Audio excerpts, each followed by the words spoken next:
ආයුබෝවන්. අග්නි. දේශපාලන කතිකාව තමයි ආරම්භ කරන්න සූදානම් වෙන්නේ. දේශපාලනයේ අධිමාත්‍රාව විදිහට තමයි අග්නි හඳුනන්නේ. අද දවසේ අපේ මේ කතා බහට රටේ පිළිගත් ඔබ හඳුනන කෙනෙක් තමයි එකතු කරගන්නේ. මෙය දේශපාලනමය වැඩසටහනක් විදිහට තමයි ඔබ අතර ජනප්‍රිය. ඒ නිසා අද දවසේ අපි අදහස් කරා මේ වැඩසටහනට මෙහෙම කෙනෙකුට ආරාධනා කරන්න. ඔව් ජාතික උරුම ප්‍රසංග කලා හා ග්‍රාමීය කලා ශිල්පී ප්‍රවර්තන කටයුතු රාජ්‍ය අමාත්‍ය ගරු විතුරු වික්‍රමනායක මහත්මයා තමයි අද දවසේ අපිත් එක්ක මේ වෙලාවේ එකතු වෙන්නේ. එතුමත් සමග තමයි අපි කතාව ආරම්භ කරන්න සූදානම් වෙන්නේ. ආයුබෝවන් මහත්මයා. ආයුබෝවන්. කාර්ය බහුල වෙලාවක්. ඒ කියන්නේ රට වෙනුවෙන් බොහෝ දේවල් කරන්න තියෙන වෙලාවක අපේ ආරාධනාව පිළිගෙන පැමිණීම සම්බන්ධව ප්‍රථම ස්තුතිවන්ත වෙනවා. මම කැමතියි ඔබතුමාට මේ වැඩසටහන ආරම්භ කරන්නට ප්‍රශ්න 7ක් ඉදිරිපත් කරන්න. මේ ප්‍රශ්න 7 කවුරු ආවත් අපි ප්‍රදේශයෙන් ඉදිරිපත් කරලා ඊට පස්සේ එකඟතාවයක් කරන් තමයි මෙතුමනි වැඩසටහනට ආරම්භයක් අපි ලබා ගන්න. විතුර වික්‍රමනායක කියන ඔබතුමා කෙනෙකුට හඳුන්වා දෙන්න කියලා කිව්වොත් ඔබතුමා කොහොමද ඔබව හඳුන්වන්නේ? මනුස්සෙක්. එච්චරයි. එච්චරයි. ඔව්. ඒ වගේම මම කැමති ඔබතුමා ඉගෙනගත් පාසල සහ ඔබතුමාගේ අධ්‍යාපන තත්ත්වය ගැන දැනගන්න. අපේ බෙර අපිම හොයන්න ලෑස්ති වෙන වගේ වැඩක් නෙවෙයි. ඒ රාජකීය විද්‍යාලයේ තමයි අපි ඉගෙන ගත්තේ. පස්සේ විශ්වවිද්‍යාලයට ගියා පිටරට. කෘෂිකර්ම උපාධියක් සහ පශ්චාත් උපාධියක් අදාරලා තියෙනවා. එච්චරයි. ඔව්. එහෙම අධ්‍යාපන මට්ටමක් තියාගෙන එතුමා කටයුතු කරනවා. දේශපාලනයට එන්න පෙර ඔබ රැකියාවක නිරත වුණාද? ඔව් රැකියාව කීපයක නිරත වුණා. පිටරටත් අපි රැකියාවක් කළා. මෙහෙත් ඇවිල්ලා රැකියාව කීපයක් කරා. එතකොට ඇයි ඔබ දේශපාලනයට අවතීර්ණ වෙන්න අදහස් කරන්නේ? ඇත්තටම මේ තියෙන දේශපාලනේ ඒ තරම් ප්‍රියජනක නැහැ. හැබැයි අභියෝගයක් තියෙනවානේ අපි සියලු දෙනාම ඉස්සරහ. ඒ අභියෝගය ජය ගැනීම සඳහා දේශපාලනයට අවතීර්ණ වුණා. ඒක નિરાයාසයෙන්ම සිද්ධ වෙච්ච දෙයක් නිසා වුමනාවෙන් සිද්ධ වෙච්ච දෙයක් නෙවෙයි. එතකොට ඔබතුමා දේශපාලන පක්ෂයක් තෝරගන්න. ඒ දේශපාලන පක්ෂය කොයි විදිහටද ඔබතුමා තීරණය කරන්නේ? ප්‍රථමයෙන්ම අවතීර්ණ වන්න දේශපාලන කරලියට අපි දේශපාලනය කියන දේ තෝරගන්නවා එක්කෝ අපේ දෙමව්පියන්ගේ ආభాෂයට. එහෙම නැත්නම් රටේ පවතින ජනප්‍රිය ප්‍රවාහය. එහෙමත් නැත්නම් පෞද්ගලිකව අපිට ලාභ ප්‍රයෝජන ලබා ගන්න පුළුවන් කියලා හිතන තැන. ඒත් නැත්නම් මම හිතන්නේ හරි දේ තමයි අපේ ජීවිතයේ යම් ප්‍රතිපත්තියක් තියෙනවානේ. අපිට කියලා ප්‍රතිපත්තියක් තියෙනවා. අන්නේ ප්‍රතිපත්තියත් එක්ක ළඟින්ම යන පක්ෂයක් ඕනේ අපි දේශපාලනික වශයෙන් තෝරගන්න. ඔය එතකොට රට ගැන හිතන්න ඕනේ. අනිත් මිනිස්සු ගැන හිතන්න ඕනේ. ඒ වගේම අනාගතය ගැනත් හිතන්න. වර්තමානයේ සහ අනාගතය ගැනත් හිතන්න ඕනේ. හැබැයි අතීතය ගැන අමතක කරන්නත් බෑ. අතීතයට කොයිතරම් ගෞරව කරන ප්‍රතිපත්තියක්ද තියෙන කියන එකත් අපි සොයලා බලන්න ඕනේ. ඒ අනුවයි අපි පක්ෂයක් හෝ එවැනි දෙයක් දේශපාලන ගමන් මඟ තෝරා ගත යුත්තේ. හොඳයි. වැඩසටහනේ ආරම්භයට පෙර ආත්ව ඔබේ ආගම සහ ජාතිය ගැනත් ඔබ කියන්නට. මම කියවන ජාතිය මනුස්ස ජාතිය. ආගමගේ ආදරය කියන ආගම. මනුස්ස ජාතිය සහ ආගම ආදරය කියන දේ පදනම් කරගෙන එතුමා මේ විදිහට රට සේවය කරන්න එකතු වෙනවා. එහෙනම් මෙතන සිට බෞද්ධ කියන එකද සමහර අය විරුද්ධ වෙයි යමකට. ඔව්. බෞද්ධ කියන එක අපිට ඒක ආගමක් හැටියට නෙමෙයි. දැන් ඒක දර්ශනයක්. ඒ වගේම ඒක පුරුදු පුහුණු කළ යුතු දෙයක් ජීවිතේට. ආගමක් කියන්නේ ගැලවුම්කාරයෙක් ඉන්න තැන. මට අපි ඉගෙන හිට තියෙන අපිට තේරෙන හැටි. તો බෞද්ධ දර්ශනේ ගැලවුම්කාරයෝ නේ ගැලවුම්කාරය තමුමයි. අනිවාර්යයෙන්. ඒකට ගැලවුම්කාරය තමුම්ම නම් තමුන්නේ දෙවියා වෙන්නේ. තමුන්නේ දෙවියා වෙන්නේ. මෙතෙන්දී එකින්දයි මං කිව්වේ බෞද්ධ එක එක විදිහට අර්ථකථනය කරාට මේ බෞද්ධ දර්ශනය කියන දේ හරි උතුම් දර්ශනයක්.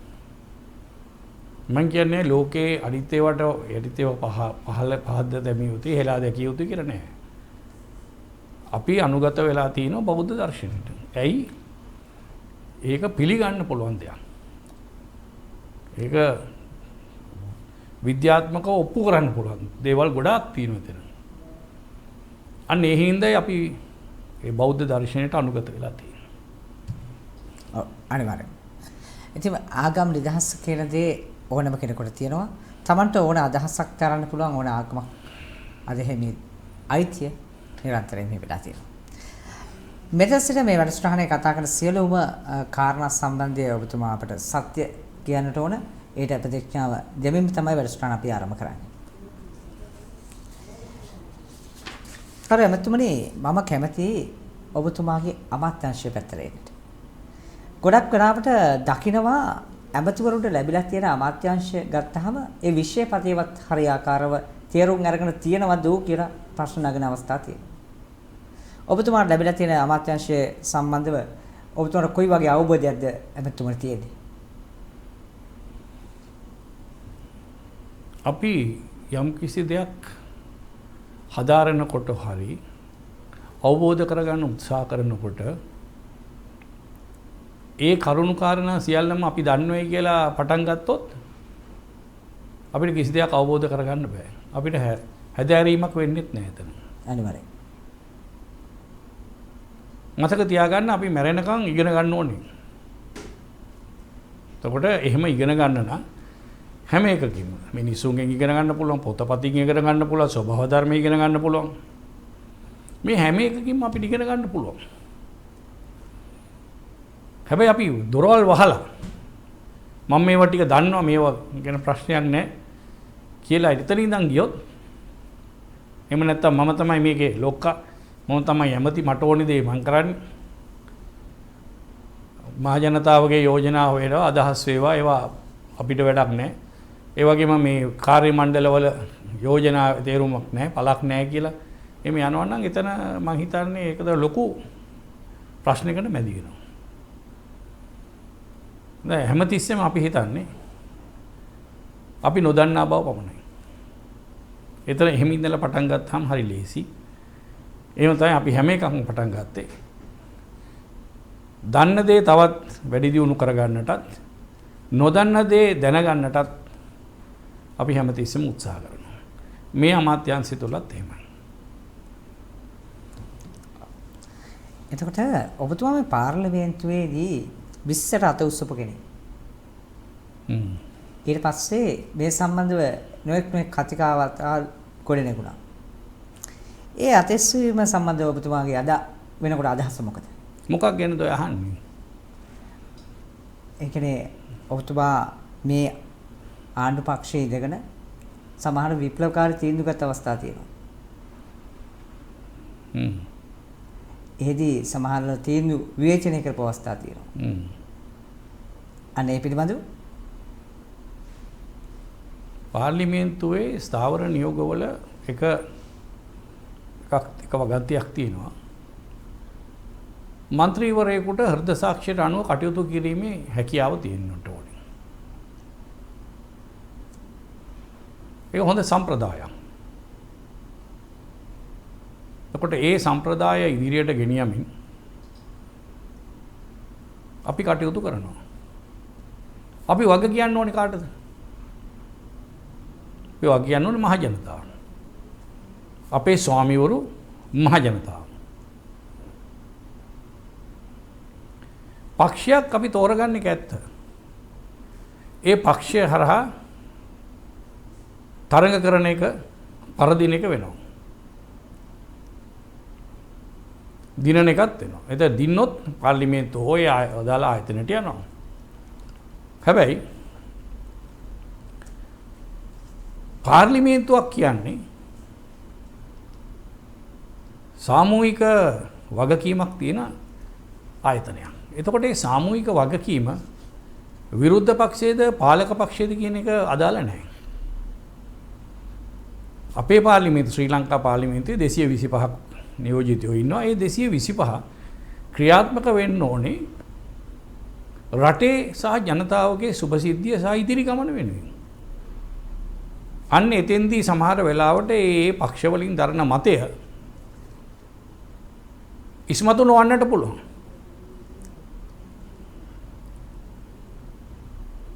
හැබැයි දැන් වාද විවාද කරන්න තර්ක කරන්න අවස්ථාවක් දීලා තියෙන්නේ ඒ මත වලින් හොඳම මතය තෝරා ගැනීම සඳහායි. අනිවාර්යයෙන්. අන්න ඒ නිසා තමයි 20 වෙනි සංශෝධනයේ අපි දැකපු දුර්වලතන් 8ක් තිබුණා. මේ රටට නොගැලපෙන වගන්ති 8ක්. මේ පිළිබඳව ජනාධිපතිතුමාටත් අගමැතිතුමාටත් අපි දන්වලා මේ 8ට අපිට එකඟ වෙන්න බෑ. ඒක ප්‍රසිද්ධියත් අපි කිව්වා. ඒ වගන්ති 8න් කීපයක් ශ්‍රේෂ්ඨාධිකරණයේ විසින්ම සංශෝධනයට භාජනය කරනවා. ඔව්. ඊළඟට තවත් වගන්ති කීපයක් පාර්ලිමේන්තුව තුළ 20 වෙනි සංශෝධනය ගෙන එනකොට ඒක සංශෝධනයට භාජනය කරනවා. ඒකට එකක් විතරක් ඉතුරු වෙනවා. ඒක තමයි ද්විතීයික පුරවැසි භාවය. නේද? මොකද කියන්නේ ඩුවල් සිටිසන්ෂිප් වල. ද්විත්ව පුරවැසි භාවය. සමායින්. ද්විත්ව පුරවැසි භාවයේදී ඒක විතරක් ඉතුරු වෙනවා. ඒකටත් අපි විරුද්ධ වුණා. ඒ පිළිබඳව ජනාධිපතිතුමාටත් අගමැතිතුමාටත් පෞද්ගලික කරුණු කිව්වා. අගමැතිතුමා ජනාධිපතිතුමා දෙදෙනාම පොරොන්දු වුණේ ව්‍යවස්ථාව හැදෙනකොට මේ වගන්තියත් සංශෝධනය වෙනවා. ඒ අනුවයි පදනමක් ඇතුවයි අපි 20 වෙනි සංශෝධනයට පක්ෂව ඡන්දයක් දුන්නේ. ඔය විදියට ඡන්දය දීලා ඉවරලා ඔබතුමා ආණ්ඩුවේ ඉඳලම ආණ්ඩුව විවේචනය කරනවා කියලා ඔබතුමාට චෝදනා තියෙනවා. සමහර උදවිය කියනවා ආණ්ඩුවේ ඉඳගෙන ඇයි ආණ්ඩුව විවේචනය කරන්නේ කියලා. ඔබතුමා මේ ගැන මොකද දරන අදහස? මම කියවනේ മന്ത്രിවරයෙක් හැටියට හෘද සාක්ෂිය අනුව කටයුතු කිරීමේ නිදහස අපිට තියෙනවා. ඒ වගේම ඔය සමහර අය කියනවානේ ජනාධිපතිතුමා ඒකාධිපතියෙක් එක කිසිම මතයකට ඉඩ දෙන්නේ නැහැ. අගමැතිතුමා ඉඩ දෙන්නේ නැති. අගමැතිතුමා ජනාධිපති ධූරයේ දරුවානේ. අපේ පක්ෂයේ නායකයා වෙලා හිටියන් ශ්‍රී ලංකා නිදහස් පක්ෂයේ. නේද? අනිවාර්යයෙන්. එතකොට ඒ වගේම තමයි දැනටත් ශ්‍රී ලංකා පොදු ජන පෙරමුණේ නායකයා. ඉතින් කවදාවත් අපි නොයෙක් එහෙම විවේචන එල්ල කරනවා අදහස් යෝජනා ඉදිරිපත් කරනවා. එහෙම අහන්නේ ඇයි මේ ඔබ මේවට විරුද්ධ වෙලා ඉන්නේ? ඔබ මේ පක්ෂයෙන් අයින් වෙන්න ඕනේ. එහෙම කවදාවත් කියලා නැහැ. කියන්නේත් නැහැ. මොකද ප්‍රජාතන්ත්‍රවාදය කියන්නේ විවිධ මත ගණනාවක් ගැටෙන්නට අවස්ථාව දෙන්න ඕන. ඒකෙන් හොඳම එකයි තෝරගන්න ඕනේ අපි. දැන් එතකොට ඔබතුමාට මේ පක්ෂය තුල විශේෂයෙන්ම ශ්‍රී ලංකා නිදහස් පක්ෂය සහ පොදු ජන පෙරමුණ නිර්මාණය වෙනවා. ශ්‍රී ලංකා නිදහස් පක්ෂය ඔබ මුලින්ම ඉන්නේ. ඊට පස්සේ ඔබ යලි පොදු ජන පෙරමුණත් එක්ක එකතු වෙනවා. ඒදී ඔබ සමහර තැන්වලදී හිත රිදුණු විදිහට කතා කරා. ඒ කියන්නේ කලකිරීමෙන් කතා කරා ශ්‍රී ලංකා නිදහස් පක්ෂය ගැන. ඇයි තමන් ශ්‍රී ලංකා නිදහස් පක්ෂය කියන්නේ මේ රටේ මහා විශාල කාර්යභාරයක් කරපු සංවිධානයක්. ඒ කාර්යභාරය කරන්න ශ්‍රී ලංකා නිදහස් පක්ෂයට යම් ප්‍රතිපත්ති මාලාවක් තිබුණා. එතකොට මේ ප්‍රතිපත්ති වල ගැබ් වෙලා තිබුණේ එදා එක්සත් ජාතික පක්ෂයට විරුද්ධ ඉඳුරාම විරුද්ධ වෙච්ච ප්‍රතිපත්ති මාලාව. හැබැයි එක්සත් ජාතික පක්ෂයත් එක්ක කරට අත දාගෙන යන ගමනකදී ශ්‍රී ලංකා නිදහස් පක්ෂයේ ප්‍රතිපත්ති යටපත් වෙලා එක්සත් ජාතික පක්ෂයේ ප්‍රතිපත්ති මතු එනකොට අපිට සිද්ධ වුණා තීරණයක් ගන්න. ඒකයි උනේ. එහෙම තීරණයක් අරගන්නකොට ඔබ නිර්මාණය කරපු පක්ෂය වලපල්ලට යනවා කියලා ඔබට හිතුන්නේ නැද්ද? ඒකට පොඩි දුකක් හිතුන්නේ නැද්ද ඔබතුමාගේ පියා ඇවිල්ලා ශ්‍රී ලංකා නිදහස් පක්ෂයේ දැවැන්තේ මේ රට මෙහෙවපු අග්‍රාමාත්‍යවරයෙක්. එතකොට ඒ පක්ෂයට නේද ඔබ කෙනෙහිලිකම් කරන්න කියලා හිතුන්නේ නැද්ද?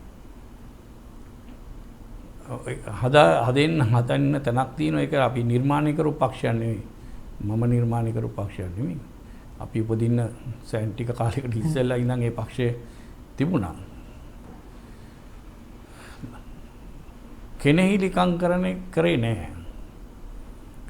ශ්‍රී ලංකා නිදහස් පක්ෂය විසින් තමුන්ගේ සමාජිකයන්ට කෙනෙහිලිකම් කිරීම තුළ මදිපුංචිකම් කිරීම තුළ ඒ කියන්නේ එක්සත් ජාතික පක්ෂයත් එක්ක එකතු වෙලා ඒ ප්‍රතිපත්තිය අනුව ගමන් කිරීම ඒ කෙනෙහිලිකම් සහ මදිපුංචිකමක් කියලා අපිට හිතෙනවා. එතකොට අපි කාගේ පැත්තද ගන්නෙ? පක්ෂයක් තියෙන්න ඕනේ, පාක්ෂිකයක් ඉන්නවනම්. ওই දෙකම රැකෙන්න ඕනේ. හැබැයි පාක්ෂිකයව රැකගන්න බැරි පක්ෂයකින් ජනතාවට වැඩක් නැහැ. ඒ හින්දා ඒ තීරණ ගත්තා. ඒ වෙලාවල් වලට. දැන් ශ්‍රී ලංකා පොදු ජන පෙරමුණ වැරදි තීරණ තීන්දුව ගන්නවා නම් අපිට සිද්ධ වෙනවා නැවත ඒවා ගැන හිතලා බලන්න. හොඳයි. අද ඔස්සේ අපි මේ කතා බහට එකතු කරගෙන ඉන්නේ නිරන්තරයෙන්ම හරි දේ කතා කරන ඒ වගේම හිතට එකඟව තමන්ගේ පැත්තේ ඉඳලා කරන්න පුළුවන් හැම දෙයක්ම කරන්න උත්සාහ කරන අමතිවරයෙක් එක්ක තමයි අද දවසේ අපි මේ අග්නි වැඩසටහන ඉදිරියට කරගෙන යන්නේ. එහෙනම් අපි විරාමයක් ලබාගෙන නැවත වැඩසටහනට පැමිණෙමු.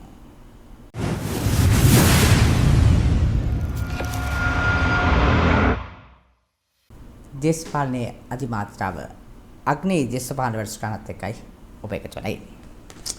අද දවසේ අපි කතා කරන්නේ විදුර වික්‍රමනායක ඇමතුමත් එක්ක. දැන් මම එනවා ඔබතුමාගේ දෙක කතා කරනකොට ඊළඟ තැනට. ඒ තමයි මේ රිෂාඩ් බදුදීන් මහතාගේ ක්‍රියාකලාපය ගැන කතා කරනකොට ඔබතුමා දැඩිසේ විවේචනය ලක් කරන්න ගත්තා. ඔබතුමා මෙතනින් පටන් ගන්න විවේචනාත්මක දේවල් කතා කරා. පැහැදිලි නෑ. රිෂාඩ් බදුදීන් මහතාගේ ක්‍රියාකලාපය සම්බන්ධව කොයි ක්‍රියාකලාපයද? එතුමාගේ පරිසරයට හානි කරපු ඒ වගේම එතුමා පාස්කු ප්‍රහාරය සම්බන්ධව එතුමා උදව් කරා කියලා දේවල් හෙළිවෙද්දී ඔබතුමා ආණ්ඩුවේ ඉඳගෙන දැඩිසේ විවේචනය කරන්න ගත්තා. මම හිතන්නේ ප්‍රථමයෙන්ම ඔබතුමා තමයි ඔය කටයුත්ත පටන් ගත්තේ. ඒ විවේචනයෙන් පස්සේ නේද අත්අඩංගුවට ගත්තේ. ඒ ගැන කවුරුත් කියන්නේ නැහැ නේ. නෑ මම එතෙන් එන්න තමයි මේ සූදානම් වෙන්නේ. එතා හැමදේනම නිහඬ වෙලා ඉදිද්දී ඔබතුමා පටන් ගත්තා මේක වැරද්දයක්, මේක හොයන්න ඕන, මේකට ක්‍රියාත්මක කරන්න ඕන. ඔව්. ඒක වැරදිද? වැරදි නෑ. එහෙම කොන්ද කෙලින් තියාන කතා කරන්න පුළුවන්කම තියෙන මහජන නියෝජිතෙක් ඔබතුමා. ඔබ දකින්න හැටි. එතකොට අද ඒ ඔබතුමාගේ හඬට යම් උත්තරයක් ඇවිල්ලා තියෙනවා. හැබැයි ඒ සමහර දේවල් නිහඬයි. මේකට මොකද කියන්නේ? වින්දිතයෝ කවුද මේ පාස්කු ප්‍රහාරේ? එහෙම නැත්නම් විල්පත්තුව විනාශ කිරීම. දැන් අපි පරිසරය කියන එක ගමුකෝ. අනිවාර්යයෙන්. ඒතකොට පරිසරය විනාශ කිරීම අදට හෝ හෙටට පමණක් වළංගු වෙන දෙයක් නෙමෙයි. ඒක සෑහෙන කාලයක් යනකම් ඒ සිද්ධ වෙච්ච පාඩුව හදන්න බෑ. අනිවාර්යයෙන්. සමහර වෙලාවට කවදාවත්ම හදන්න බැරි වෙනවා. එතකොට ඒකේ වින්දිතියෝ වෙන්නේ මුළු මහත් රටක්. මුළු මහත් ජනතාව අදට ජීවත් වෙන අය නෙමෙයි අනාගතේ ජීවත් වෙන අය. ඒක එකක්. අනිත් එක පාස්කු ප්‍රහාරය. එතකොට මේ පාස්කු ප්‍රහාරය කියන එක අපි හිතමු 300ක් විතර තමයි මලවුන් අතරට එකතු වුණේ කියලා. ඔව්. තවත් 100 ගාණක් තුවාල ලැබුවා. සමහරව ආබාධිත බවට පත් වුණා පූර්ණ කාලීනව. එතකොට මේ සංඛ්‍යාත්මකගේ නෙමෙයි මෙතන බලන්න ඕන. ඔව්. මේ සංඛ්‍යාත්මකගේ නෙමෙයි. මේක බරපතල ම්ලේච්ඡ ප්‍රහාරයක්. මේ නිරායුධ මිනිසුන්ට මේ ප්‍රහාරය එල්ල කරන්නේ. ඒ නිරායුධ මිනිසුන් අතර මේ සමාජයේ අන්ත අසරණ මිනිස්සු තමයි හිටියේ. ඒ කියන්නේ දරුවොත් හිටියා. මේ මෙවැනි කණ්ඩායම් වලට මේ ත්‍රස්තවාදී කණ්ඩායම් වලට විරුද්ධව කාලයක් තිස්සේ මුළු මහත් රටක්ම අවුරුදු 30ක් වගේ කාලයක්ම දුක් විඳා. ඒ ත්‍රස්තවාදයේම වෙනත් මුහුණුවරකින් අපේ රටේ ඉසෝසෝනවා නම් ඒ හිස ගසා දැමිය යුතුයි. ඒක දකුණේ වෙන්න පුළුවන්, නැගෙනහිර වෙන්න පුළුවන්, උතුරේ බටහිර මැද ඒක ප්‍රශ්නයක් නෑ. ඒ වගේම තමයි රජයක වගකීමක් තියෙනවා. ජනතා ඡන්දෙන් තේරීපත් වුණු රජයකට වගකීමක් තියෙනවා. ඒ වින්දිතයන් වෙනුවෙන් කවුද මේ වරද කළේ? මොකද්ද මේකේ සුළමුල? මේ කුමන්ත්‍රණයට සම්බන්ධ අය කවුද කියලා හෙළි කරන්න. අනිවාර්යයෙන්. හෙළි කරන එක විතරක් නෙමෙයි. ජනතාවට බෑනේ ගිහිල්ලා ඔවුන්ට පහර දෙන්න හරි ඔවුන්ට දඬුවම් දෙන්න. ඒකට දඬුවම් දීමේ අයිතිය තියෙන්නේ රජයට. නීතියට. එහෙනම් රජයක වගකීම මොකද්ද? නීතියට ඉදිරියට මේ අය පමුණවන්න. නිසියාකාරව. ඉතින් ඇමතුමනේ ඔය දේ නෙමෙයි නැත්තේ. ඒ හින්දා නීති අපි කියන්නේ. ඒක හින්දා තමයි අපි කතා කරන්නේ. එතකොට අහනවා ඇයි රජයට විරුද්ධව? නේද? අනිවාර්යයෙන්ම. ජනතා නියෝජිතයා ජනතාවගේ හඬට කන් දෙන්න ජනතාව වෙනුවෙන් පෙනී සිටින්න තමයි පාර්ලිමේන්තුවට යවන්නේ. ඒතකොට ඔබතුමාලා වගේ උදවිය මේක ගැන කතා කරපුවාම ඇතුළතට ඇයි මේව විවේචනය කරන්න කියලා සමහරව අහන්න ගත්තා. ඔව්. එතකොට ඒ කට්ටිය බුද්ධි මට්ටම ගැන තමයි අපිට හිතාගන්න වෙන්නේ. ඔය එතකොට තව සමහර අය කියනවා මේ ඕවා මෙහෙ නෙමෙයි කතා කරන්න ඕනේ. ඒ ගිහිල්ලා ඇතුලේ කතා කරන්න කියලා. එහෙමත් කියන අය ඉන්නවා. මේ අපි යම්කිසි මතයක් රටේට ප්‍රකාශ කරන්නේ ජනතාවට සියලු ගෞරව සහිතව යම්කිසි වගකීමක් එක්ක. එහෙම නැතුව ආවට ගියාට නෙමෙයි. අපිට ඔය සරලව කියනවා නම් චූන් එකක් ගන්න නෙමෙයි. ඡන්ද ගොඩ වැඩි කරගන්නත් නෙමෙයි. ඒවා මේ මිත්‍යා මත. අපි කරන ප්‍රකාශයක් තුල ඡන්ද වැඩි වෙනවා නම් එහෙනම් ගොඩක් අය මේ පාර්ලිමේන්තුවෙන් එළිය ඉන්න අය ඉන්න ඕනේ පාර්ලිමේන්තුව ඇතුලේ. ඒකත්. ඒකින්ද මං කියවනේ හෘද සාක්ෂියට එකඟව අපිට කටයුතු කරන්න පුළුවන් නම් කවදා හරි දවසක මේ ලෝකෙන් අපි සමුගන්නවා. ඒ සමුගන්න වෙලාවට හෘද සාක්ෂියත් එක්ක කරන ගනුදෙනුව කිසිම බයක් සාකර නැතුව කරගන්නට පුළුවන් නම් ඒක තමයි මිනිස්සෙක් හැටියට ලබන්නට පුළුවන් ඉහළම ජයග්‍රහණය. මම ඉන්නම් ඊළඟට ඔබතුමාට තවත් තැනකදී සමහරු මෙහෙම කිව්වා. ඔබතුමා පාර්ලිමේන්තුවේ ඉඳලා මේ සමහර වෙලාවට සමහර දේවල් ප්‍රකාශ කරනවා. දැන් පළාත් සභාව නියෝජනය කළ පළාත් සභාව තුලින් පාර්ලිමේන්තුවට ආපු කෙනෙක් තමයි විදුර මහතා. ඒතර පළාත් සභා ක්‍රමය ගැන ඔබ විවේචනය කරන්න ගත්තා. සමහර ඒවා ඔබ පාරුවෙන් එගොඩ වෙලා මේ පාරුවෙන් ගියේ නෑ වයි කතා කරනවා කියලා. පළාත් සභාව ගැන ඔබතුමා මොකද කියන්නේ? පළාත් සභා ක්‍රමය ගැන. ඒ ක්‍රමයේ වැරදි නම් ඉතින් වැරදිනේ. ඔබතුමා වැරදි කියලා කිව්වට රටේ දැන් පළාත් සභාවෙන් හැමදෙනාම කියන්නේ ඒ ක්‍රමය තුල තමයි පාර්ලිමේන්තුවේ නියෝජිතයා හැදෙන්නේ කියලා. නෑ. මේ මොන කතාවක්ද ඒ? ඔය පාර්ලිමේන්තුව තුල හැදී මේ පාර්ලිමේන්තු මන්ත්‍රීවරයෙක් වෙන්න පළාත් සභාවේ මොකද්ද ලැබුණේ? මම මාස 8ක් විතර 7ක් විතර හිටියා ඒ පළාත් සභාවේ. මට තේරුණානේ අපිට ඒ තේරුණේ මේක වැඩක් නෑ. මොකද නීතියක් සම්මත කරගන්න බැරි.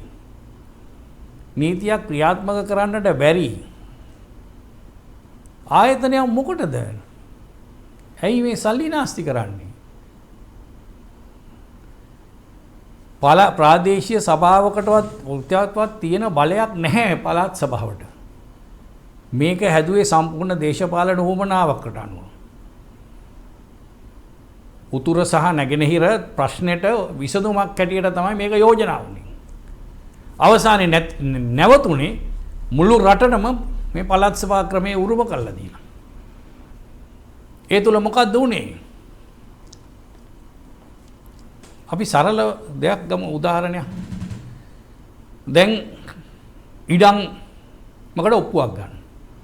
ඉඩමකට ඔප්පුවක් ගන්න රජ ඉඩමකට ඔප්පුවක් ගන්න මධ්‍යම රජයට බෑ දෙන්න ඒ ඔප්පුව. ඒ මිනිස්සයා පළාත් සභාවෙත් ඒ රවුම ගිහිල්ලා ඊට පස්සේ ඒක මධ්‍යම රජයට ඇවිල්ලා මධ්‍යම රජයෙන් නැවත පළාත් සභාවට යලා ඔන්නෝම ලොකු රවුමක් තමයි යන්න ඕනේ. බදු ගෙවීමත් ඒ වගේනේ. මධ්‍යම රජයටත් බදු ගෙවනවා පළාත් සභාවටත් බදු ගෙවනවා. මොකක්ද ඇති වැඩේ? ඊටත් පොඩ්ඩක් එහාට යන්න.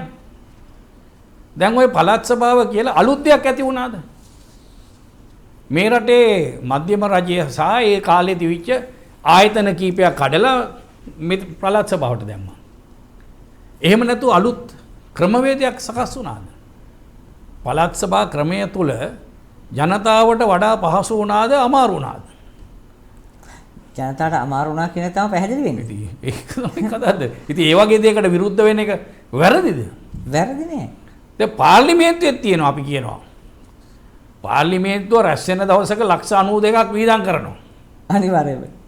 රැස් නොවන දවසක ලක්ෂ 87ක් වීදම් කරනවා. මේ අවුරුදු 4කට විතර ඉස්සෙල්ලා ගණන් මම මේ කියන්නේ.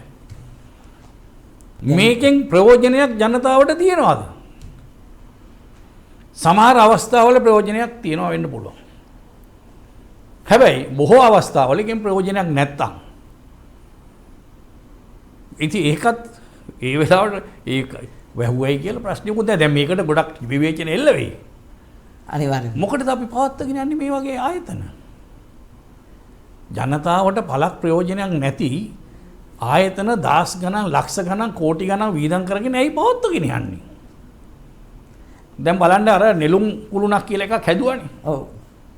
මේකට ණය ගෙවන එක විතරයි අපි කරන්නේ. මේක පාවිච්චි කරන්නේ නැහැ තාම. ඒක තමයි මේ දැන් ඔබතුමා පැහැදිලිවම කියලා තිබා පළාත් සභාව කියන්නේ සුදු අලියෙක් තේරුමක් නැහැ කියන කතාව ඔබතුමා පුනපුනාම කිව්වා. දැන් මම අහන්න කැමතියි දැන් මේ වෙනකොට බලය ආණ්ඩුකාරවරුන්ට පවරලා තියෙනවා.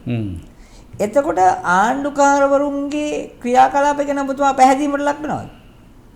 ඔවුන් පාලනය කරන ක්‍රමය ගැන ඔබතුමාට සෑහීමටපත් වෙන්න පුළුවන් දැන්? එක එක ආණ්ඩුකාරවරු එක එක ආකාරයට මේ පාලනය කරනවා කියන්නේ දැන් ආණ්ඩුකාරතුමා කියන්නේ ජනාධිපතිවරයාගේ ඍජු නියෝජිතයා. අනිවාර්යයෙන්. එතකොට ජනාධිපතිතුමාගේ අග්බිමතය තමයි ඔහු ක්‍රියාත්මක කරන්නේ. එතෙන්දී ඔහු සතු යම් බලයක් තියෙනවා නම් ඒ බලය කොයි ආකාරයේද ක්‍රියාත්මක වෙන්නේ කියන එක ගැන පුළුල් විශ්ලේෂණයක් කරන්නට ඕනේ, අධ්‍යයනයක් කරන්න ඕනේ. හැබැයි මගේ මතය තමයි මේක පුංචි රටක්. මේක රට පුංචි නිසාම ඒ වගේම අපි මේ ජාතීන් වශයෙන් ආගම් වශයෙන් බෙදෙන්න ගියොත් මේකේ අවසානය කොතනද? හැමදාම යුද්ධ කරන්න, මරා ගන්න. එහෙමද වෙන්න ඕනේ. එහෙම නැත්නම් අපි ඔක්කොම මේ අභියෝග වලට එක රටක් හැටියට එක ජන කණ්ඩායමක් හැටියට මුහුණ දෙන එකද වෙන්න ඕනේ. දැන් ඔබ ඇහුවානේ මගේ මේ අමාත්‍යාංශය පිළිබඳව. ඔව්. අපේ අමාත්‍යාංශයේ සංස්කෘතික පැත්තට සංස්කෘතිය ගැන බාර වගේ කටයුතු කරනවා. ඔව්. ඒ වගේම පුරා වස්තු පිළිබඳව අපි කටයුතු කරනවා. මේ දෙකෙන් මොනතරම්නම් අපේ රටේ ජනතාව ඒක රාශී කරගන්න පුළුවන්ද? සාහිත්‍ය, කලාව, ඒ වගේම අපේ ඉතිහාසය, උරුමයන් මේ අපේ රටේ මිනිස්සුන් එක තැනකට ගේන්න පුළුවන් මේවා අතහැරලා දාලා. සාහිත්‍ය ඛණ්ඩද කියලා අහුවා ජනාධිපතිවරයෙක් මේ රටේ. එහෙම ආපු ජනාධිපතිවරු ඉන්නේ රටක් මේ.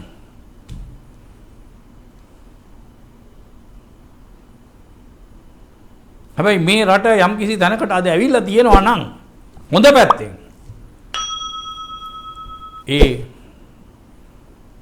එදා දවස නියෝජනය කරපු අපේ මුතුන් මිත්තන්ගේ ඒ අයගේ උත්සාහයන් නිසා.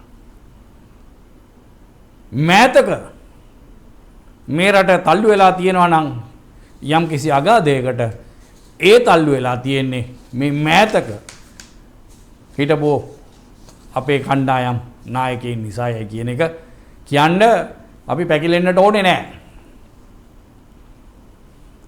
අනිවාර්යයෙන්. ඉතින් අද දවසේ අපි ආග්නිමය වැඩසටහන ඔබ වෙතට ගෙනෙන්නේ විශේෂම දේශපාලන අධිමාත්‍රාව පිළිබඳව අපි කතා බහ කරනවා. ඒ කියන්නේ ආග්නිමය වැඩසටහනේදී අපි අද දවසේ එකතු කරගත්තේ ජාතික උරුමයන් හා ප්‍රසංකලා හා ග්‍රාමීය කලා ශිල්ප ප්‍රවර්ධන රාජ්‍ය අමාත්‍ය විදුර වික්‍රමනායක මහතා සමග තමයි අපි කතා කරමින් සිටින්නේ. මම හිතන්නේ අපිට විරාමයකට යා යුතු වෙනවා. විරාමයෙන් පසු යලිත් අපි අග්නි වැඩසටහනත් එක්ක එකතු වෙනවා.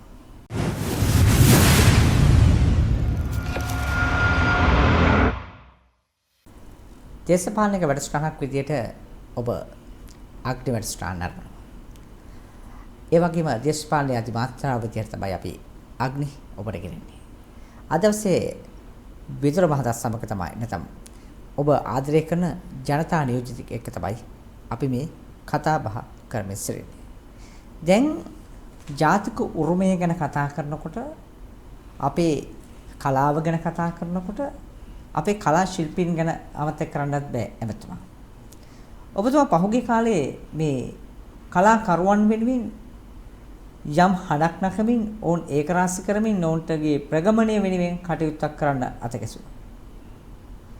ඒකේ ප්‍රගතිය ගැන මම කැමති දැනගන්න ඔබතුමාගේ මේ උත්සාහය කොයි දුරට අරගෙන යන්න සමත් වුණාද? බොහොම ස්තුතියි මේ ප්‍රශ්නේ ඇහුවට. මෙවර අමාත්‍ය ධූර නම් කිරීමේදී විශේෂයෙන්ම රාජ්‍ය අමාත්‍ය ධූර නම් කිරීමේ සහ ඒ කාර්යය පැවරීමේදී ජනාධිපතිතුමා සුවිශේෂ වූ විෂයන් එක් අමාත්‍යාංශයට බාර කරලා තියෙනවා. එතකොට අපේ අමාත්‍යාංශයට බාර වෙලා තියෙනවා රාජ්‍ය අමාත්‍යාංශයට මේ කලාකරුවන්ගේ කෘතීන් ආරක්ෂා කිරීම. අනේ වැඩ පිළිවෙලට දැන් අපි අත ගහලා තියෙනවා.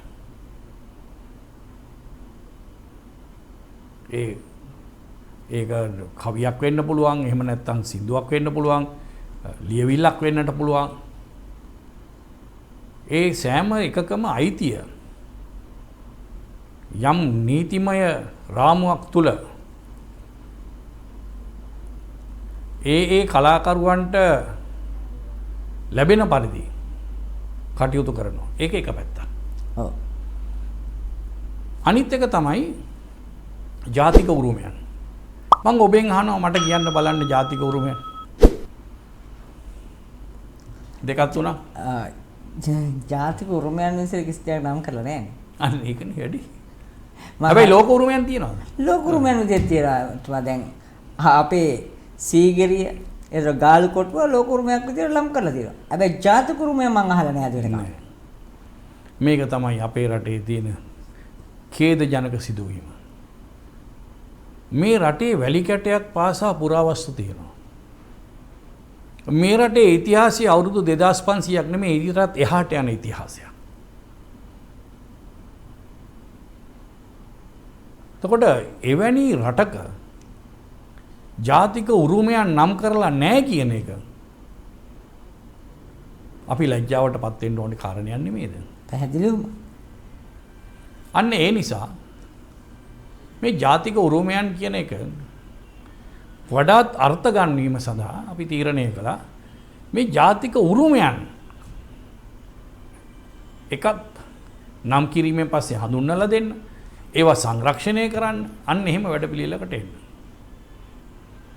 එතකොට දැන් ඒ කටයුත්තත් කෙරීගෙන යනවා. සමා වෙන්න ඕන මම මේ ප්‍රශ්නේ අහුවට. සමහර වෙලාවට සමහර හොඳ වැඩ පටන් ගත්තට ඒ කෙනා නිලයේ ඉන්නකම් විතරයි මේ දේවල් ක්‍රියාත්මක වෙන්නේ. ඒක තමයි මම කිව්වේ මේ ගැසට් එක මාගින්නේ දැන් මම මේ ඇමතිකමෙන් අයින් උණයි කියලා හෝ මාව අයින් කළා කියලා මේ ගැසට් එක වෙනස් වෙන එකක් නැහැ. ඔව් ඒක තමයි අපිට දැනට තියෙන එක විශ්වාසය. අපි යෝජනා කරන්නේ මගේ පෞද්ගලික මතයක්. හරිනම් මේ රටේ අමාත්‍යාංශ ගණන තීරණය කළා ඒ අමාත්‍යාංශ මොනවද කියන එක ව්‍යවස්ථාවට ඇතුළත් විය යුතුයි. ඒ වුණාම ඔය ඕන විදියට වැඩි කරන්න ඒව කරන්න බෑනේ. ඒ තාම ඕකට තමයි ක්‍රමයක් ආවෙ නැත්තේ. මේක හිතුණු වෙනස් කරලා ඒක තමයි මම කියන්නේ. එතකොට ඒ නිසා මම විශ්වාස කරනවා අපි මෙහෙම දෙයක් හිතමුකෝ අපි. මම ඔබෙන් අහන්නේ ඔබ කාට ඡන්දෙ දුන්නේ කියලා. මේ රටේ අතිමහත් බහුතරයක් ගෝඨාභය රාජපක්ෂ මහත්මයාට ඡන්දයක් දුන්නානේ. අනිවාර්යයෙන්. ඒ ඡන්දයක් දුන්නේ යම් විශ්වාසයක් ඇතුව. ඒ විශ්වාසය තවමත් තියෙනවද paludu වෙලාද කියලා මට වැඩි හොඳට ඔබ දන්නවා ඇති. හැබැයි තවමත් මටත් යම් විශ්වාසයක් තියෙනවා ගෝඨාභය රාජපක්ෂ මැතිතුමා ගැන මේ පටන් ගත්ත වැඩ ටික එහෙම නැත්නම් ජනතාවට පොරොන්දු වෙච්ච වැඩ ටික කරගන්න පුළුවන් වෙයි කියලා. අන්න ඒ විශ්වාසය ඒ පදනමේ කොටසක් තමයි අර විෂයන් හැටියට නම් කරලා ඒවා පවරීම කරන්නේ අමාත්‍යාංශවල විවිධ රාජ්‍ය අමාත්‍යාංශවල. එතකොට ඒ රාජ්‍ය අමාත්‍යවරුන්ගේ කාර්යභාරය වියුක්තේ අන්න ඒ අරමුණු ඉෂ්ට කර ගැනීමට සාක්ෂාත් කර ගැනීමට කටයුතු කිරීම. එතකොට ඒ අනුව අපි අපේ අමාත්‍යාංශයේ කටයුතු ටික කරනවා. අර සාහිත්‍ය ඔබ අහපු සාහිත්‍ය පිළිබඳව සහ ජාතික උරුමයන් පිළිබඳව ඒ කටයුතු වේගවත්ව කෙරෙන්නටයි අවශ්‍ය වෙලා තියෙන්නේ. හැබැයි මම කියන්නට ඕනේ සමහර ආයතන තියෙනවා. මහා විශාල ආයතන මේ රටේ. හරිම අමාරුයි වැඩ කරන්න. අනිවාර්යයෙන්ම. මේ රාජ්‍ය යාන්ත්‍රණය කරකවන්න ඒ ආයතන තුල කරකවන්න හරි අමාරුයි. වැඩ නොකර ඉන්නයි බලන්නේ. ඉතාමත් සුළු දේවල් කරන්න බෑ කියන තැන ඉඳන් තමයි ඒගොල්ලෝ ඉන්නේ. ඒතර තමයි ඉන්නේ. හැබැයි අපි වගකීමකින් කියන්නේ නෑ කියන බෑ කියන වචනෙත් එක්ක නෙමෙයි පුළුවන් කියන වචනෙත් එක්කයි අපි ඉන්නට ඕනේ. අපි ජනතාවට තියෙන කාලේ කොයිතරම් සීමිතද? දැන් ඔබතුමා සමහර තැන්වලට ඔබතුමා කෙලිම ගියා. ඒ ප්‍රශ්නේ තමන් ගාවට නිකන් හිටියේ නෑ. ප්‍රශ්නේ හොයාගෙන ගිය තැන් තියෙනවා. උදාහරණයක් අපි ගාල්කොටුවේ අනවශ්‍ය ඉදිකිරීම සම්බන්ධව. මේක ලෝක උරුමයක් විදියට කතා කරලා එක පැත්තකින් මේක මාධ්‍ය තුල වාර්තා කරා වෙනත් විදියකට. ඒ කියන්නේ මේක කිසි කෙනෙක් හොයලා බැලුවේ නෑ මොකද්ද මේ කරේ කියන තැනට වාර්තා වෙනකොට ඔබතුමා ගියා හිතෙන්නේ. ගිහිල්ලා ඔබතුමා ප්‍රසිද්ධියම මේ ඒ ඔබතුමාගේ තීන්දුව ප්‍රකාශයටපත් කරා. ඒක ප්‍රශංසනීය දෙයක්. ඇත්තටම මෙහි වර්තමාන තත්ත්වය මොකද ඔබතුමා? මේ වෙනකොට ඒ අනුව කටයුතු සිද්ධ වෙගෙන යනවා. අපි නඩු පැවරීමට අපි කිව්ව උපදේශ දීලා තියෙනවා. ඒකගේ රාජ්‍ය ආයතන කීපයක්ම අපිට ඊට පස්සේ වාර්තා වුණා. දැන් ඒකෙන් පස්සේ ලොකු උනන්දුවක් ආවා. ඔව් මම එතන තමයි වෙන්නේ යන්නේ. මේ ජනතාව අතර වගේම නොඑක් දෙනා අතර අපේ දෙපාර්තමේන්තුවේ අයටත් ලොකු උනන්දුවක් ආවා. දැන් මේවා ආරක්ෂා කරගත යුතුයි කියලා. ඔව් දැන් ඔබතුමා කෙලින්ම කියනවා අදාළ මේකට වග කිය යුතු කෙනා ඉන්නවා නම් ඔබතුමිය නම් මේකට වග කියන්න ඕන ඔබතුමියට වග කියන්න ඕන. ඔබතුමාට පැහැරලා ඉන්න බෑ වග කීම. ඒ නිසා අනිවාර්යයෙන්ම ඔබට විරුද්ධව ක්‍රියාත්මක කරන කියලා ඔබතුමා පැහැදිලිව කියනවා. මම හිතන්නේ විශ්වභාර අමාත්‍යවරයෙක් ඒකට සම්බන්ධ මොහොතක ඔහොම කෙලින් කතා කරලා තීන්දුව කරාමයි. අපි දකින්නේ. අපි මාධ්‍ය පැත්තේ මාධ්‍ය වේදිකෙන් ඉතින් අපි හරි දේ දකින්න ඕන.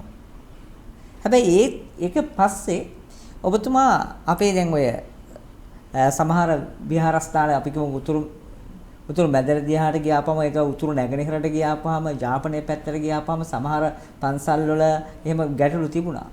සීමා බෙදා ගන්න බැරුව යම් දේවල් තිබ්බා. ඒවට ඔබතුමා මැදිහත් වුණා. ඉතින් මුහුදු මහ විහාරය ගැන එහෙම කතා කරනකොට මම දැක්කා ඔබතුමා ඒ තැන් වලට යනවා. ඒතකොට ඒ හැමදේම ප්‍රශ්න දැන් ටිකින් ටික निराකරණය වෙමින් පවතිනවා. ඔබතුමාට මේ ගැන මොකද හිතෙන්නේ? ඔව් අපි සියලු ගෞරව සහිතව නැගෙනහිර පළාත් ආණ්ඩුකාරතුමියටත් ස්තුතිවන්ත වෙන්න ඕනේ. මොකද ඊයේ අපි අලුත් වැඩපිළිවෙලකට අත්පොත් තිබ්බා. ආරම්භයක් ගත්තා. මේක ඉදිරි කාලයේදී රටේ ජනතාවට දැක ගන්න පුළුවන් වෙයි. ඒ කියන්නේ ඔබතුමා කියන්න කැමති නැද්ද මොකද්ද වැඩපිළිවෙල කියලා? අපි ඒකාබද්ධ වැඩපිළිවෙලක්. තනි වැඩ කරලා මේ රටේ ප්‍රශ්න විසඳන්න බෑ. උදකලාව වැඩසටහන් එක අපිට රටක් හැටියට ඉස්සරහට යන්න බෑ. ඒකින්ද අපි යෝජනා කරන්නේ අපි හැමතිස්සෙම තීරණය කරන්නේ එකතු වෙලා යන්න ඕනේ. එකතු වෙන්න. මොකද තවත් ආයතන ගණනාවක් තියෙනවා අපේ රටේ. ඒ ආයතනත් එක්කත් එකතු වෙලා විරසකයක් නැතුව ප්‍රශ්න හදා ගන්න නැතුව ඒ තියෙන ප්‍රශ්න විසඳ ගැනීම සඳහා අලුත් වැඩපිළිවෙලකට එන්නට ඕනේ. තියෙන ප්‍රශ්න වැඩි කරන්න නෙමෙයිනේ අපිට මිනිස්සු මේ ජනතාව අපිට අපි වග බැදිලා ඉන්නේ ඒකට නෙමෙයි. ප්‍රශ්න විසඳන්න. ප්‍රශ්න විසඳන එක නෙමෙයි වෙන්නේ. ඒ ප්‍රශ්නේ තවත් ප්‍රශ්න කරනාවක් ඇති කරන එක. ඒකට අපේ එකඟතාවයක් නැහැ. ඒ හින්දා අර ඔබ කිව්වා වගේ තැන් වලට ප්‍රශ්නයක් තියෙන තැනට අපි යන්නට ඕනේ. ප්‍රශ්නෙට විසඳුමක් දෙන්න පුළුවන් එතකොට. ඒක ගැන අවබෝධයක් ලබා ගත යුතුයි. එහෙම වැඩපිළිවෙලක් තමයි දැන් අපි සකස් කරගෙන යන්නේ. ඉතින් අවාසනාවකට රටේ තත්ත්වය අපිට ඒකට උදව් කරන්නේ නැහැ. යම් සංචරණ සීමා දාලා තියෙනවා, යොදලා තියෙනවා. ඒ වගේම වසංගත තත්ත්වයක් අපි සියලු දෙනාටම බලපාලා තියෙනවා. ඉතින් මේවා ගැන නිසා අපේ ගමන ටිකක් අඩාල වෙලා තියෙනවා. හැබැයි වසංගත වලට ඉඩ දීලා අපි බලාගෙන ඉන්නවද? ඔව් ප්‍රශ්නයක් නේද? ඔව්. එහෙම ඉන්න සූදානමකුත් නැහැ. යම් මට්ටමක ඒ වැඩපිළිවෙල ඉදිරියට ගෙනියන්නයි බලාපොරොත්තු වෙන්නේ. අවතුමනේ අවසාන මේ මිනිත්තු කීපේ අපි ඉන්නේ. මම කැමති අපේ අර කලාකරුවන් වෙනුවෙන් ලොතරැයි ක්‍රමයක් ගැන අදහසක් තිබුණා. ඔව්. ඒ ගැන පොඩි අදහසක් දරන්නකෝ අවසාන විනාඩි කීපය තුළ. දැන් අපේ විශේෂ කැබිනට් අමාත්‍යවරයා තමයි අගමැතිතුමානි. ඔව්. එතුමා තමයි මුදල් ඇමති වෙලා හිටියේ. එතකොට මේ මුදල් ඇමති වෙලා ඉන්න අවසාන ඔය මාසයේ වගේ කාලෙදී අපි මේ යෝජනාව ඉදිරිපත් කරාම එතුමා ඒක අනුමත කරලා එව්වා. දැන් අපි ඒක ක්‍රියාත්මක කරන්නයි බලාපොරොත්තු වෙන්නේ. කැබිනට් පත්‍රිකාවක් මගින් ඒක ක්‍රියාත්මක කරලා මොකද අපි මෙතනදී අපි බලන්න ඕනේ කලාකරුවාගේ අභිමානය සහ කලාවේ උන්නතිය. මේ දෙකම කලාවත් ඕනේ කලාකරුවත් ඕනේ ඊළඟට කලාව එලි දක්වන්න දැනුත් ඕනේ. අනික මොනවා කරන්නත් තම ජීවත් වෙලා ඉන්නත් ඕනේ. ඒක තමයි ඒක ජීවත් වීමටනේ අභිමානයක් තියෙන ඒක අභිමානයත් එක්ක එන දෙයක්. ඔව්.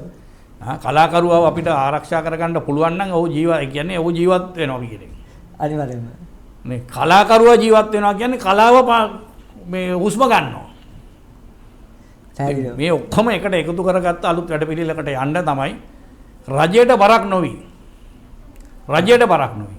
ඔව්. රක්ෂණ ක්‍රමයක්, විශ්‍රාම වැටුපක්, ඔය ආදී වශයෙන් විවිධ දේවල් ලබා දෙන්න කලාකරුවාට. තමයි අර ලොතරැයි කියන දේ අපි ආරම්භ කරන්න බලාපොරොත්තු වෙන්නේ. අර මුදලක් හැටියටයි අපි ඒක පිටවන්නේ. දැන් එතකොට දැන් මුදල් අමාත්‍යවරයා වෙනස් වෙනවා. දැන් ඉන්නේ බැසිල් රාජපක්ෂ ඇමතුමා. එතකොට ආයේ මුලින්දලා ඔය කඩුත් ආරම්භ කරන්න වෙන්නේ. නෑ අපි එතුමත් මේක ආරම්භ කරන්න පුළුවන් කතා බහ කරලා මිනිස්සුනේ අපි ඔක්කොම මේ කතා බහ කරන්න පුළුවන් නේද? අනිවාර්යයෙන්. හොඳයි. එහෙමනම් මේ දැන් අපි ඉන්නේ ඇමතුමා කොරෝනා ව්‍යසනයේ උග්‍ර අවස්ථාවක. රටේ සංචරණ සීමා පනවලා තියෙනවා. එතකොට හැබැයි රටේ සංචරණ සීමා පැනවුවට මිනිස්සුන්ට කොවිඩ් එක්ක වැඩ කරන්න වෙලා තියෙනවා. මෙහෙම වැඩ කරන්න ක්‍රමවේදයකට රටේ පාලන තන්ත්‍රය සූදානම් නැහැ කියලා සමහරු කියනවා මේ රට වහගෙන ඉන්නවා කියලා. වැව්වාම කියනවා ඇයි අරින්නේ නැත්තේ කියලා. ඇයි අරින්නේ නැත්තේ කියලා අහනවා. ඇරියාම කියනවා ඇයි වහන්නේ නැත්තේ කියලා. ඉතින් රටවල් ආණ්ඩු කරන්න බෑ මේ ඔය එක කියන විදියටම. යම් ඒ විෂය පිළිබඳ නිපුණත්වයක් තියෙන පළපුරුද්දක් තියෙන අය කියන දේ ඕනේ. දැන් සෞඛ්‍ය මේ ප්‍රශ්නේ වසංගත තත්ත්වයේ අපි මට තේරෙන්නේ නැහැ නේ. මම දේශපාලඥයෙක් වෙන්න පුළුවන්. වැඩිම මනාපම කළුතරින් ගත්තා වෙන්නවත් පුළුවන්. නමුත් මම මොකක්ද දන්නේ වසංගතය ගැන? මම කිසිදයක් දන්නේ නැහැ. මම දන්නේ ඒක මට වැළඳුනොත් මට ජීවිතයක් නැති වෙන්න ඉඩ තියෙනවා. නේ? ඒකේ වගකීමක් තියෙන්නට ඕනේ අපි. එකක් තමයි අපි ආරක්ෂා වීම වගේම අනුන්ව අපෙන් අපි ආරක්ෂා කරගෙන ඉන්න. අපි මේ රෝගිය ගෙනියන කෙනෙක් බවට පත් වෙන්න නරකයි. ඉතින් මෙන්න මේම කරන්න නම් ඒ විෂය පිළිබඳ වගකීම්වන්ට මේකේ කටයුතු තීන්දුව తీරන ගන්න බාර දෙන්න ඕනේ. එහෙම නැතුව මේ අපි තීන්දුව తీරන ගන්න ඕනේ නෑ. එහෙම කරොත් මේ වසංගත තත්ත්වෙන් අපිට මිදෙන්න පුළුවන් වෙයි. හොඳයි. අද දවසේ අපේ මේ කතා බහට එකතු වුණේ ජාතික උරුම ප්‍රසංග කලා හා ග්‍රාම්‍ය කලා ශිල්පී ප්‍රවර්ධන රාජ්‍ය අමාත්‍ය විදුර වික්‍රමනායක මහතා තමයි මේ අද දවසේ අපිත් එක්ක මේ කතා බහට එකතු වුණේ. එහෙනම් අද වැඩසටහන නිමාවටපත් කරන්නටයි සූදානම් වෙන්නේ. ඔබතුමාට සැබවින් ස්තුතිවන්ත වෙනවා අපේ ආරාධනාව පිළිගෙන අපේ මැදිරියට පැමිණීම සඳහා. ස්තුතියි අවස්ථාවක් ලබා දීම වෙනුවෙන් ගොඩ කාලයකට පස්සේ අපි ආවෙත්. ඉතින් ඔබටත් මේ කාර්ය මණ්ඩලයටත් අපගේ ස්තුතිය ප්‍රණාමය සහ ගෞරවය පුද කරනවා. ඒ වගේම ඔබෙන් අපි විශේෂයෙන්ම ඉල්ලා සිටිනවා මේ රටේ තියෙන ගැටලු වලට ඒ අභියෝග වලට මුහුණ දෙන්න ජනතාව පෙළ ගැහෙනකොට ඒවට ලොකු හයියක් දෙන්න විශේෂයෙන්ම අපේ මේ පුරාවස්තු සහ පුරා ඒ සම්බන්ධවත් කලාව සම්බන්ධවත් වැඩි කතා කරන්නේ නැහැ නේ. වැඩි කතා කරන්නේ නැහැ. ඉතින් ඒ හින්දා ඒවටත් යම් තැනක් දෙන්න පුළුවන් නම් ඔබේ නාලිකාව හරහා අපි අපේ ගෞරවය ඔබට පිරිනමනවා. ඇත්තටම ඔබතුමාගේ යෝජනාව අපි ක්‍රියාත්මක කරන්න බලාපොරොත්තු වෙනවා. අපේ සෙනෙහසෙන් බැඳුණු අපේ ජනතාවට ලබා දිය යුතු දේ හරි දේ ලබා දෙන නාලිකාවක්. එමනම් යලිත් අපි හමු වෙන්නට බලාපොරොත්තුව ඇතිව මේ වැඩසටහනින් අද දවසේ සමු ගන්නවා.